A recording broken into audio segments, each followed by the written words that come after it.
21শে জুলাই কলকাতা ধর্মতলায় শহীদ সমাবেশ সফল করতে মালদা জেলা জুড়ে জোরদার প্রচারাভিযানে নেমেছে তৃণমূল। সেই প্রচারের অঙ্গ হিসাবেই চাঁচল বিধানসভার যুব তৃণমূলের উদ্যোগে 21শে জুলাইয়ের এক প্রস্তুতি সভা ও মিছিল হয়ে গেল সোমবার। চাঁচলে আয়োজিত এই প্রস্তুতি সভা ও মিছিলে হাজির ছিলেন চাঁচলের বিধায়ক নিহার রঞ্জন ঘোষ, জেলা পরিষদের সহকারী সভাধিপতি রফিকুল হোসেন, জেলা যুব তৃণমূল সভাপতি প্রসেনজিৎ দাস, জেলা পরিষদের কর্মাধ্যক্ষ রবিউল ইসলাম সহ অন্যান্যরা। তারা সকলে মিলে দলীয় কর্মী সমর্থকদের নিয়ে চাঁচল আশাপুর রাজ্য সড়কে মিছিল করেন। মিছিল শেষে প্রস্তুতি সভায় মিলিত হন। সেই সভাতেই দলীয় নেতাকর্মীদের 21শে জুলাই দলের শহীদ সমাবেশ সফল করার আহ্বান জানান উপস্থিত তৃণমূল নেতৃত্ব।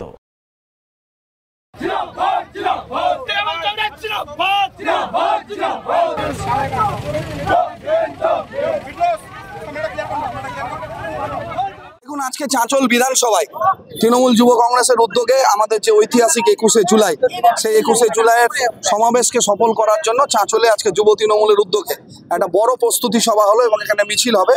চাঁচলের বিধায়ক সহ এখানকার জেলা পরিষদ সদস্য সহ ব্লক নেতৃত্ব সহ সকলে উপস্থিত আছেন।